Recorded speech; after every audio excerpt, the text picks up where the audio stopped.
अस्सलाम वालेकुम, मैं हूं सईद अलवी और आप देख रहे हैं मुकालमा। नाज़रीन, एशिया कप के भारत के हाथों शिकस्त के बाद पाकिस्तान क्रिकेट बोर्ड तनाज़े का शिकार हो गया है। आईसीसी ने पाकिस्तान का मुतालबा मुस्तरद करते हुए, जिसके तहत पीसीबी ने मैच रेफरी को हटाने का मुतालबा किया था, उसको मुस्तरद कर दिया है। पाकिस्तान ने इल्ज़ाम लगाया है कि मैच रेफरी ने मैच के दौरान हैंडशेक और रवैये की वजह से जो खेल का रूह है वो मजरूह हुआ है। तो ज़राए के मुताबिक अब पीसीबी हुकूमत से मशावरत करेगा और मुमकिन है कि पाकिस्तान एशिया कप से दस्तबरदार हो जाए।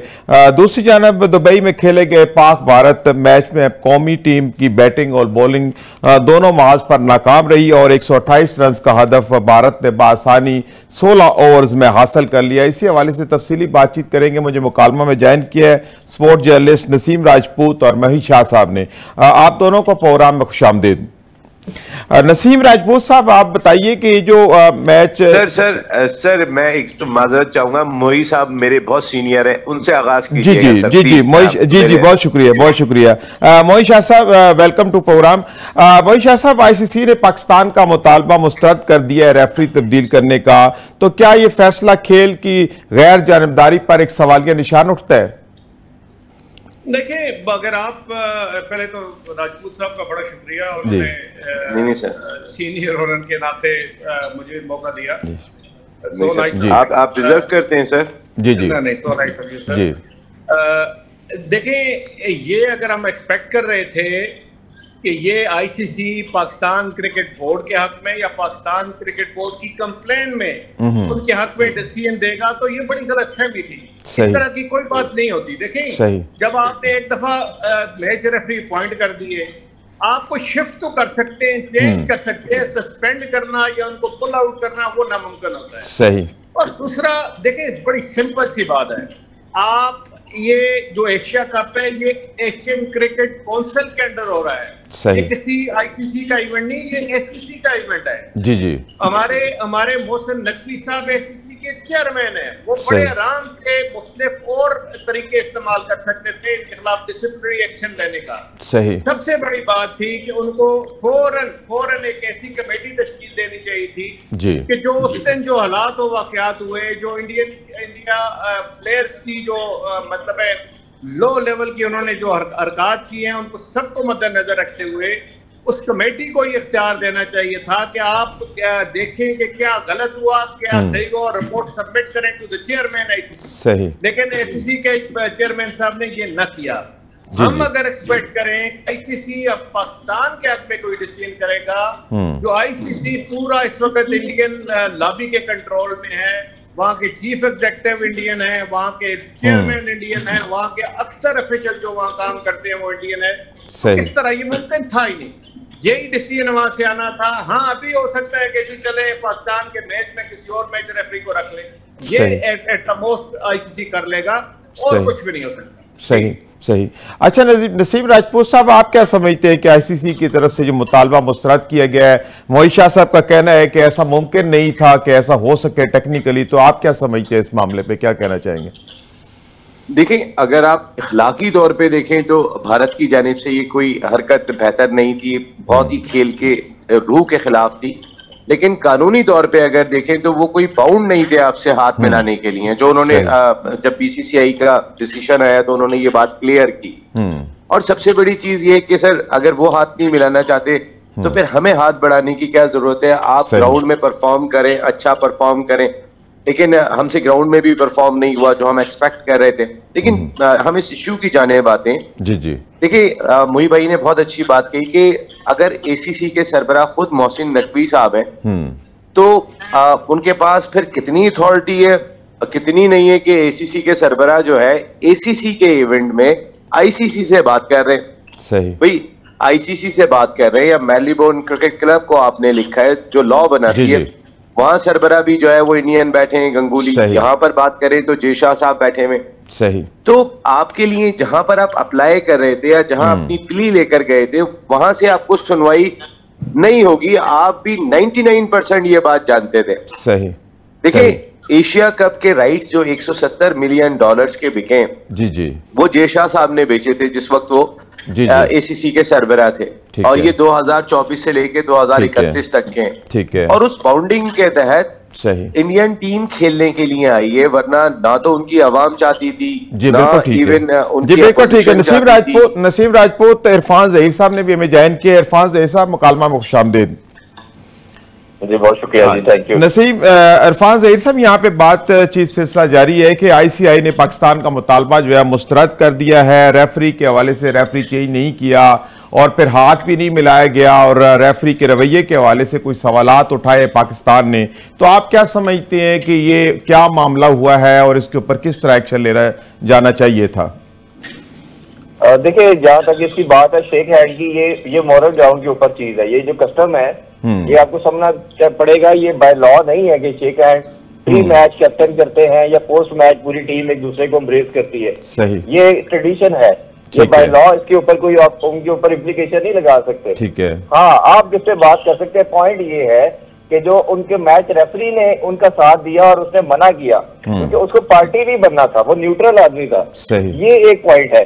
दूसरा इंपोर्टेंट चीज है जिसको हाईलाइट करने की जरूरत है, जब पोस्ट मैच सरनी के अंदर सूर्य कुमार यादव आते हैं और वो आगे बात करते हैं कि जी ये मामला जो हुआ, हम विक्ट्री अपनी डेडिकेट कर रहे हैं पहलगाम अटैक के ऊपर, फिर आर्म फोर्सेस को उन्होंने जिक्र किया, इधर से मामला खराब होता है। ये है प्लीज जिसको आपने उठाना है, क्योंकि आपको याद होगा कि एक दफा जो है जो ऑस्ट्रेलियन बैट्समैन है उन्होंने उस्मान ख्वाजा, उन्होंने एक दफा फलस्तीन के हक के अंदर उन्होंने बैंड पहना था, ठीक है, तो फौरन ICC ने एक्शन लिया और उनको रिमूव करने का कहा और उनको पेनल्टी भी उन्होंने डाली कि अगर नेक्स्ट टाइम हुआ तो we will take action against you.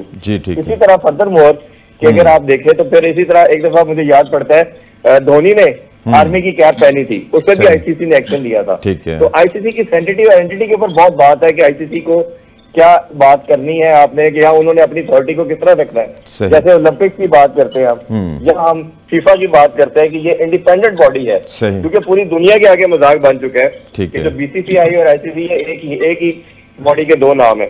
अब आपको मोहसिन नकवी साहब को क्या करना, मोहसिन नकवी साहब को दो चीजें करने की जरूरत है। एक तो बीइंग चेयरमैन या वो प्रेसिडेंट है ACCI के, उनको जो उनकी डिस्कशन के अंदर आता है उनको एक्शन लेना चाहिए, इसको पॉज करना पड़ता है इवेंट को, या कुछ और बात करनी पड़ती है, या तमाम, इससे भी इम्पोर्टेंट स्टेप ये है कि फौरन से पहले वो तमाम जितने बोर्ड हैं उनकी एंगेजमेंट बनाए डिप्लोमेटिक पॉइंट ऑफ व्यू से, और ये उस पे इसको पिटारे में खड़ा किया जाए पहले मैच रेफरी को कि आपने हरकत की है, ये किसकी वहां पे की है, किसके कहने के ऊपर आपने इन कप्तान को रोका कि आपने शेक हैंड नहीं करना। और जब वो डेफिनेटली नाम लेगा, उसकी जो आपकी स्ट्रिंग जुड़ेंगी, अटैच होंगी, वो होंगी जे साहब उधर से होगी, तो फिर आपने उसके खिलाफ वोट ऑफ नो कॉन्फिडेंस लेके आना ICC में, और फिर आपने करना कि जी चेयरमैन ऐसा बंदा नहीं हो सकता ICC का जो कि अपने कंट्री की साइड को देखे या पॉलिटिकल साइड पे करे। फिर आपने दूसरा पहलू उठाना जो मैंने पहले बात की है, आपने कहना कि जी किसी तरह भी अगर कोई पॉलिटिकल बात करता है और फोर्सेस की बात करता है, तो कल को फिर हमारा कप्तान जब जाएगा पोस्ट मैच प्रेजेंटेशन के अंदर वो कश्मीर की बात कर देगा, वो फलस्तीन की बात कर देगा। बिल्कुल ठीक कह रहे हैं आप, सियासत को अलग रहना चाहिए। जी बिल्कुल ठीक है, इसी सिलसिले में करने की जरूरत जी बिल्कुल ठीक है। अच्छा मोहित शाह साहब, आप क्या समझते हैं कि खेल और सियासत को अलग अलग होना चाहिए? खेल के मैदान में सियासत करना इस तरह की स्पोर्ट्समैन स्पिरिट के खिलाफ है, और ये भारत को इस तरह नहीं करना चाहिए था। देखिए, इसमें तो कोई शक नहीं है, लेकिन अगर आप ये समझते हैं कि भारत इस तरह नहीं करेगा तो वो भी हमारी गलतफहमी है। सही, भारत खासकर जब से वो जंग हारे हैं और जब से उनको जंग में हिस्टोरिक डिफीट हुई है, उसके बाद वो कोई भी मौका जाने नहीं देंगे। कहीं ना कहीं आपको इकोनॉमिक फ्रंट हो, स्पोर्ट्स फ्रंट हो, पॉलिटिकल फ्रंट हो, और कोई ऐसी जगह हो, वो ऐसी कोशिश करेंगे कि पाकिस्तान की, खुदा न खास्ता, पाकिस्तान को जी नीचा दिखाने की कोशिश करेंगे। ये एक उनका एक मतलब है कि एक सोची समझी प्लानिंग होती है जो उनके वहां पे जो उनकी ऑफिशियल है, मैं कहता हूँ एजेंसीज है, राह है या गवर्नमेंट है, वो मिल के बनाती है। सही, तो ये हम कभी भी ये ना समझें कि इंडिया इस तरह की हरकत नहीं करेगा, वो हमेशा इन्वॉल्व करते हैं। सही, ये तो खैर ये तो बहुत मुश्किल हालात हैं, उस वक्त भी इन्होंने इन्वॉल्व किया जब बड़े इजी हालात थे। जी, दोनों टीमें एक दूसरे के अब बड़े आराम से आती जाती थी। सही। लेकिन उस वक्त भी इन्होंने पॉलिटिक्स को स्पोर्ट्स के साथ इन्वॉल्व किया। सही। हॉकी हो, क्रिकेट हो, मतलब खेल के मैदान में भी सियासत से बाज नहीं आते। बिल्कुल ठीक है आपका। हर वक्त उनकी एफर्ट यही होती है। जी ठीक है जी ठीक। अच्छा नसीम राजपूत साहब, ये भारत की तरफ से जो इस तरह गैर जिम्मेदाराना जो रवैया है जिसका जिक्र मोई शाह साहब भी कर रहे हैं कि भारत कोई भी मौका जाने नहीं देता, खेल का मैदान हो, कोई भी मामला हो, तो क्या इंटरनेशनल स्पोर्ट बॉडीज जो हैं ICC और दीगर इदारे, उनको एक्शन नहीं लेना चाहिए कि भारत जो है वो खेल के मैदानों में भी सियासत को ले जाता है और इस तरह फिर जो खेल का जो असल मजा है, असल खूबसूरती है, वो खराब होती है? देखिए, नरेंद्र मोदी साहब के दौर में आप कुछ भी एक्सपेक्ट कर सकते हैं। जब से वो आए हैं उसके बाद से इतने बुरे हालात नहीं थे पाकिस्तान इंडिया के, चाहे किसी भी सतह पे आप देखें जी, हर सतह पे ठीक है पॉलिटिकल टेंशन जब से ये दोनों ममालिक बने जब से रही है, सही, लेकिन इतने बुरे हालात नहीं थे कि जितने बुरे नरेंद्र मोदी साहब के दौर में हो गए। तो यहाँ पे हर चीज एक्सपेक्ट कर सकते हैं। और जहां से आपने बात की कि खेल की governing body international cricket council क्या एक्शन लेगी, इंटरनेशनल क्रिकेट काउंसिल पे पूरा गलबा जो है वो इंडिया का ही है। सही। आप अगर जो लॉ बनाते हैं वहां पर भी इंडियंस बैठे हुए, तो आप एक्सपेक्ट गलत कर रहे हैं। देखिए, अगर उन्होंने हाथ नहीं मिलाया था तो आप भी हाथ ना मिलाएं। लेकिन मैं एक बात जरूर कहूंगा कि जो सूर्या कुमार यादव ने संजय मंजरेकर के साथ गुफ्तगू की थी, जिस तरीके से वो लोग मुस्कुरा रहे थे, तो मेरा ख्याल है, और उन्होंने बात कही थी कि हम इंस्पायर हुए हैं अपनी फौज के से, और हमारी इंस्पिरेशन है, उस्तादों पे हमारी हिफाजत करते हैं और हम ये जीत उन्हें खुशी में देना चाहते हैं। तो मैं अपनी टीम से भी सवाल करता हूं कि मेरी फिजाइया ने जो कमाल करके दिखाया, मेरी आर्मी, मेरी नेवी ने, क्या इनको खुशी मनाने का कोई हक नहीं है? हम किस तरीके की क्रिकेट खेल रहे हैं, सारा प्रेशर तो उन पर था। हर कोई उनको कह रहा था कि आपने जाकर नहीं खेलना है, आप मुकाबला पाकिस्तान से खेलने नहीं जाए, वो फिर भी आए। ऐसा लगा कि टांगे हमारी कांप रही थी। सही कह रहे हैं, बिल्कुल आप, टांगे हमारी कांप रही थी। तो मेरा कहने का मकसद ये कि आप ICC से उम्मीद ना रखें। अगर उन्होंने हाथ नहीं मिला तो आप भी हाथ ना मिलाएं। सही बात है। अगर कल मैच रेफरी जो यही है जो मौजूदा पाइक्रॉफ्ट है, जी जी, पाइक्रॉफ्ट कल के मैच में चेंज हो जाते हैं तो आप खेलें। और मैच के इख्तिताम पर जब सलमान बात करने के लिए जाए तो अच्छा, वो कह रहे हैं कि चेंज कर दिया गया रेफरी को, यही कर दिया गया। अच्छा चले थोड़ा आगे बढ़ते हैं पाकिस्तान क्रिकेट टीम की कारकर्दगी के हवाले से। इरफान ज़हीर साहब, आप क्या समझते हैं पाकिस्तान की बैटिंग लाइन मुकम्मल तौर पर नाकाम रही? हमें अपनी तरफ भी सोचना चाहिए कि क्रिकेट पाकिस्तान में एक मकबूल तरीन खेल है, लेकिन जब भी हम कोई इंटरनेशनल मैच खेलते हैं तो पाकिस्तानी शायकीन को मायूसी होती है। क्या वजूहात हैं, क्यों ऐसे हालात हैं? और देखिए, जो पहले आप बात कर रहे थे, अभी जो मेरे सोर्सेज हैं, अभी ICC की तरफ से सजेशन आज की है कि वो पाकिस्तान के मैच को कंटेस्ट नहीं करेंगे, बाकी वो तमाम मैचेस को जिस तरह उनकी जॉब चल रही थी वो चलेंगे। ये आपको क्लैरिटी से बताता है कि उनकी डायरेक्शन कहाँ से आई थी। और उन्होंने, मुझे ये भी पता चला कि अभी उन्होंने एक्स पे भी लिखा है कि ये मैं उनका थैंक यू अदा करता हूँ ICC का और जे शाह साहब का। फर्दर जो आपका क्वेश्चन है परफॉर्मेंस का, नसीम भाई ने बिल्कुल ठीक बात की है। मेरा भी मानना ये है कि आपने जवाब कहां से दिया। अब जस्ट इमेजिन कि पाकिस्तान जीता होता तो पोस्ट मैच प्रेजेंटेशन के अंदर जो संजय मंजरेकर साहब दार निकाल रहे थे और जिस तरह सूर्य कुमार यादव ने आके एक पॉलिटिकल स्पीच की है, क्या आप इस तरह वो कर सकते थे? क्या वो फेस भी करने आ सकते थे? क्या वो कहते कि ये हम अपनी डिफीट किसको नॉमिनेट करते हैं, किसके नाम करते हैं? तो ये सारी चीजों का चाहे बेसलेस ही सही, लेकिन जवाब उन्होंने परफॉर्मेंस की वजह से जीता। उन्होंने जब मैच जीत लिया तो फिर उनका जो दिल आया उन्होंने बोला, जो दिल आया उन्होंने किया। तो अगर पाकिस्तान जीता होता मैच तो ये तमाम चीजें बेसलेस और यूजलेस होनी थी। उनके पास कोई जवाब ना सेलिब्रेट करने का बचना था, ना उनको कोई मॉरल सपोर्ट मिलनी थी। हमने उनको हर तरह से, जिस तरह हमारे फोर्सेस ने कामयाबी हासिल की, प्रेशर तो उनपे था, ना खेलने का प्रेशर, मैच जीतने का प्रेशर, पाकिस्तान से इस फोरम पे आके भी फेस करने का प्रेशर, तो हर तरह का प्रेशर तो उनपे था। बट अनफॉर्चुनेटली बॉल फर्स्ट से लेके लास्ट बॉल तक किसी भी लम्हे ऐसा नहीं लगे हमें कि हमारी टीम उनसे स्किल वाइज बेहतर है, या हमें एक जो बात की जाती है क्रिकेट के अंदर की काउंटर अटैक करना चाहिए, या हमने डोमिनेट करना है। मुझे नहीं समझ आई कि इन लड़कों को भी अब 4-4, 5-5 मंथ से कंटिन्यूसली खेल रहे हैं और बात की जा रही थी कि ये लड़कों को आप बैक करें, हम अभी भी बैक करते हैं। बट पॉइंट ये है कि इसको इम्प्रूव किसने करना था, इसको आगे लेके किसने बढ़ना था, ये लड़कों पे अनुसाना था। और आप इतने डरे हुए थे कि आप टॉस जीत के सबको मालूम था कि बाद में बैटिंग कन्वीनियंट हो जाती है, पहले करते हैं तो 180 टोटल लगता है और आपने खुद पहले बैटिंग की, चले कर ली, तो कुछ आपका मेथड होता है बैटिंग के अंदर, कहीं ना कहीं आपको अडॉप्टेबिलिटी करनी पड़ती है, अपने को ग्राइंड करना पड़ता है। मतलब ये कौन सी क्रिकेट है, ये तो गली मोहल्ले के अंदर, ये क्लब लेवल पे होता है कि आप आए और हर बॉल पे चलाना शुरू कर दिए। और क्रिकेट के अंदर नसीम भाई मेरे से एग्री करेंगे कि अच्छे बैट्समैन की टेक्निक होती है, वो सामने हिटिंग करता है, जैसे अभिषेक ने हिटिंग की है। ये क्रॉस हिटिंग कौन सी होती है, हमारे 6 के 6 बैटर क्रॉस हिटिंग करते हुए आउट हुए हैं। और लास्ट चीज ये कि फहीम अशरफ को अगर आपने टीम में रखा है, 4 सीरीज हो चुकी है, किसी मैच के अंदर भी ना अगर उसने बैटिंग की है तो बॉलिंग नहीं की, बॉलिंग की है तो बैटिंग नहीं की, तो अगर भाई उसका रोल ही नहीं डिफाइन, तो आप 8वें नंबर के ऊपर एक सबसे की नंबर आता है, आप अपनी बॉलिंग को स्ट्रेंथन कर लें, आप हारिस रऊफ को डाल लेते। अगर आपको लगता है आप स्पिन पे फंस रहे हैं, बॉलर आपके पूरे हैं, तो आप हुसैन तलत को ऐड करते, ताकि आपको जो मतलब अपनी स्ट्रेटेजी चेंज कर लेते, नहीं करना आता किसी बैटर को मारे। जी ठीक है। अच्छा मोहित शाह साहब, आप क्या समझते हैं कि हालिया मैच में पाकिस्तान क्रिकेट टीम की कारकर्दगी कैसी रही? आप कोई तब्दीलियां हो सकती थी या कोई स्ट्रेटेजी चेंज हो सकती थी, आप क्या समझते हैं? देखें जी, बात बड़ी सिंपल है।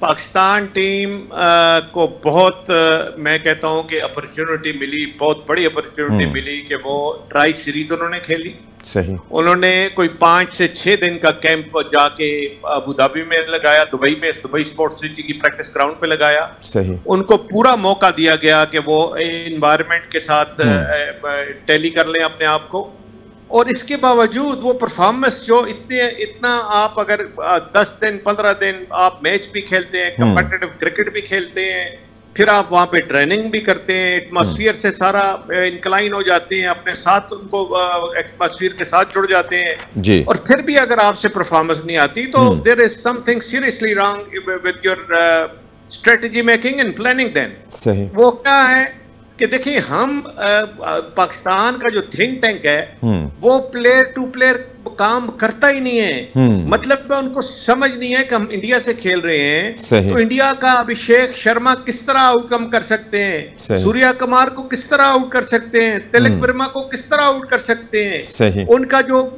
शुभमान गिल है उसको किस तरह आउट कर सकते हैं, उनके वीक पॉइंट्स क्या है, उनके स्ट्रेंथ क्या है, उनका मतलब पास किस तरह, उन्होंने अगर विकेट गवाई है, चिप्पी गवाई है तो किस तरह गवाई, ये सारी चीजें देखनी पड़ती हैं। सही। जिस तरह उस दिन पाकिस्तान खेला, मैं समझ नहीं रहा हूं कि ये कि पाकिस्तान के जो साथ माशाल्लाह जिनको आप लाखों रुपया देते हैं, ये इनके पास कोई मतलब है कि क्रिकेटिंग सेंस है, अगर है तो उन्होंने क्यों काम नहीं किया भाई? सही। ये तो बड़ी आसानी से, ये नहीं है ऐसी टीम के ये इंडिया को आप अनबीटेबल है, ये नई टीम है इंडिया की, जिस तरह आपकी नई टीम है वहां भी नई टीम है, उनके 4 बेस्ट प्लेयर आपके नहीं है, आपके 2 नहीं है, उनके 4 नहीं है, फिर आपको इस तरह का खेलना मैं नहीं समझ सकता। मतलब होमवर्क की कमी रही है, प्लानिंग की कमी रही है। जी ठीक है मोहित शाह साहब। अच्छा नसीम राजपूत साहब, जैसे कि मोहित शाह साहब ने कहा है कि प्लानिंग नहीं थी, बाकायदा तौर पे एक स्ट्रेटेजी नहीं बनाई गई, तो आप क्या समझते हैं कि कहाँ कहाँ कमजोरियां रही हैं, कैसे कैसे खेला जाना चाहिए था? और जैसे मोहित शाह साहब ने कहा कि खास तौर पे हमें प्लेयर टू प्लेयर वर्क करके फील्ड में उतरना चाहिए था, आप क्या कहते हैं? देखिए, टीम कॉम्बिनेशन आपका आप किस तरह आप खिला रहे हैं ये बहुत इंपॉर्टेंट है, और सबसे इंपॉर्टेंट चीज ये है कि जो लोग वहां पर बैठे हैं उन्हीं को फैसले करने दें जी। यहाँ पे 11 रुकनी टीम का फैसला भी जो है वो जो कज़ाफी स्टेडियम लाहौर के ठंडे कमरों में लोग बैठे हुए हैं, चाहे वाकिफ जावेद हो या वहाब रियाज हो, वो कर रहे होते हैं कि 11 कौन सी खेलेगी। देखिए, फहीम अशरफ को खिलाने का कोई मसरफ नहीं था, अगर आप उनसे एक ओवर भी नहीं करवा रहे हैं तो उनसे बेहतर है कि आप कोई एक जेन्युइन बॉलर। लेकिन अक्सर लोग बात करते हैं कि जी इंडिया के खिलाफ पेस इसको वो इस बुरी तरीके से मारते हैं। आप अक्लमंदी वाली बात करें, आपके पास इस वक्त डेथ ओवर में बॉलिंग करने वाला पाकिस्तान का बेहतरीन बॉलर वसीम जूनियर है जो आपके साथ मौजूद है।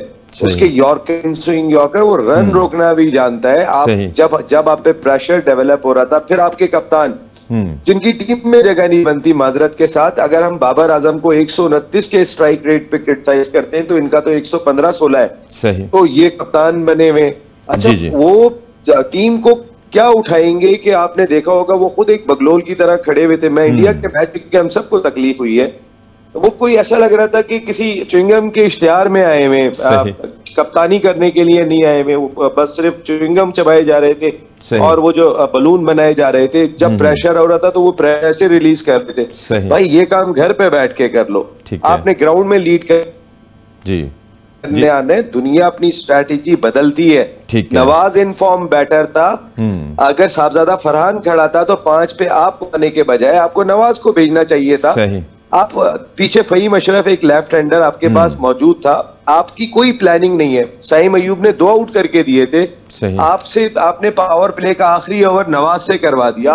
अगर साइम का एक प्रेशर बन गया था 2 आउट करने से तो आप एक और कवर करवाते। आपने पावर प्ले के जो नवाज से ओवर करवाया उसमें आपने मैच गिव अप किया है, जो उसमें 12-13 रन पड़े। और इनकी बैटिंग ने, जो सलमान की अपनी बैटिंग थी, आपने 42 रन पावर प्ले में बनाए थे, लेकिन अगले 4 ओवर में जो आपने 12 रन बनाए उनमें 3 रन का हिस्सा आपके कप्तान ने डाला और 12 गेंदें खेली।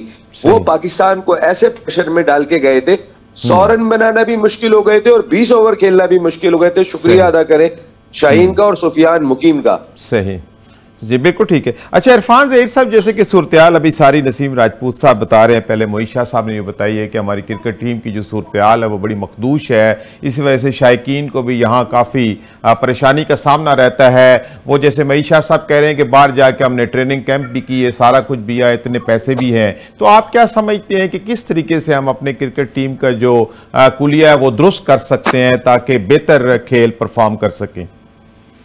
देखिए सर, मैं हमेशा बात करता हूँ कि ना चीजें एकदम खराब होती हैं ना एकदम ठीक होती हैं, इट टेक सम टाइम। और अगर हम ये कहें कि ओवरनाइट सब कुछ चेंज हो जाएगा तो दैट इज नॉट पॉसिबल।